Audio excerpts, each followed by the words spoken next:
like so bad. And where am I looking, by the way? Just at you guys, so, right? Just... hold on one second. Wait, not ready. So your camera is here. Ah, okay. We're going here. All right, so your camera's there. Look. Hi, this is Jessica DeMassa in the GuideWell Insights Lounge. We're reporting live here from Exponential Medicine. I'm joined by Zayna Khayat, who is the Senior Advisor for Health System Innovation at Mars Discovery District. And we're here also with Eugene Borukhovich, who is the Global Head for Digital Health and Innovation with Bayer. So welcome to you both. We wanted to start out by talking to you, Eugene, specifically about, being a legacy company. So obviously Bayer has been around for a very, very long time. Yep. For a legacy company to be at Exponential Medicine, what kinds of things are you looking for from your perspective, either to invest in or that are eye-opening to bring back to Bayer? Yeah, so Bayer's been around for 150 years, right? And we kind of say we've been innovating for 150 years. Certainly the digital disruption is impacting, across the healthcare ecosystem in the industry. Exponential medicine, I do go to a lot of conferences and I've been very, very impressed. Certainly looking at what's coming next and applying that to the daily work. If you think about pharma company, R&D, at the core of it is about experimentation. Right. And so now we need to be able to apply that in the digital space. So picking up on that a little bit more, one of the most tweeted quotes at this conference was about if you're not a software company in the 21st century, you will not be a company.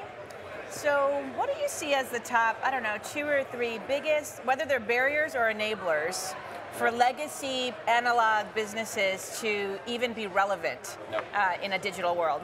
Yeah, it's funny, I actually tweeted that as well, and it's probably one of my most retweeted and favorite tweets that I've ever seen. And certainly people took it, I think, too literally, is the milkman going to go write software? I think it is an enabler, right? And I think companies like Bayer need to understand the impacts of data and the analytics and how it actually pertains to the human beings that we're, the end customers around it. One of the key enablers, and I touched on a little bit on R&D, I learned in my first 4 months here at Bayer is that there's 25,000 proteins in your body plus, and the pharma industry as a whole has only targeted about 300 of them.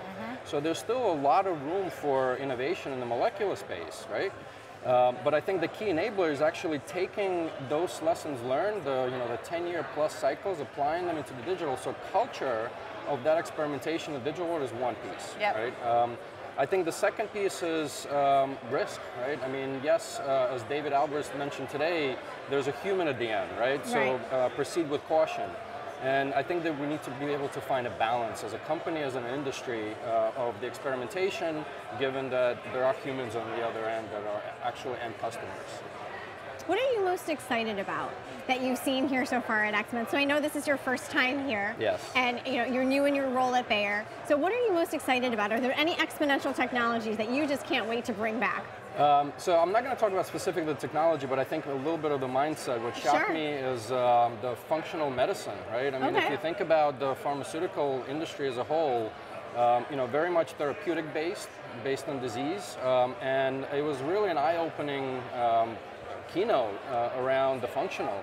And what I loved about it is it goes deep, right? There's science behind it, there's great cases behind it.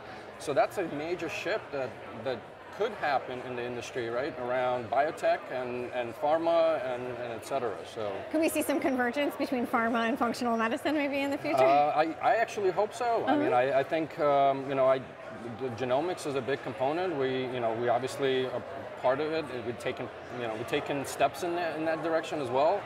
But there's definitely a convergence happening.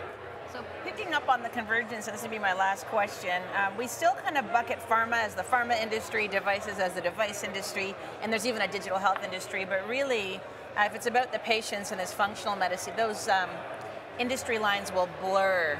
So what do you see is going to emerge in terms of, what are we going to even call industries in this new world of medicine? So I'm not a marketer. I will leave that to the marketers. And actually, if you think about digital health or IoT, right, you need some marketers behind it to make it mass media known. Yeah. Right? And you'll tweet about it when we get there, right? And I'm sure I will. But I think you touched on the patient or the healthcare consumer, and throughout the conference, it's about whether it's the technology or how we approach things needs to disappear. So from a consumer perspective, it should be almost irrelevant how the industry scrolls. Now, of course, in the healthcare ecosystem, it seems to be. I mean, our bodies generate data 24/7.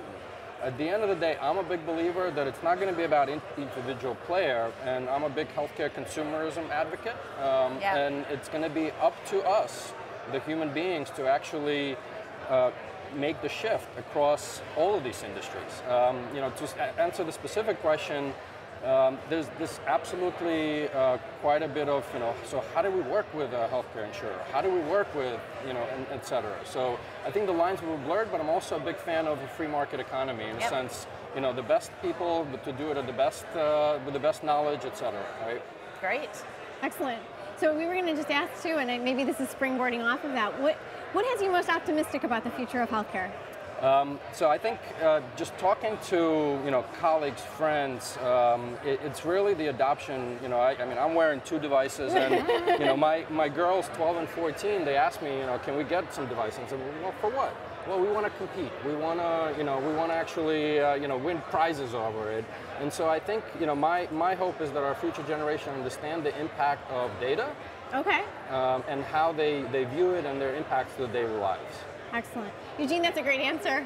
Thank you so much. So, and Zayna, also, thank you for joining us and co-interviewing Eugene. It's wonderful to have your perspective, and we really appreciate you from as far as you've come. You come from Germany, correct? Yes. How many hours was that flight? I think about 11. Right. So I have a lot of downloading to do on the flight back. Sure. Well, thank you so much for joining us.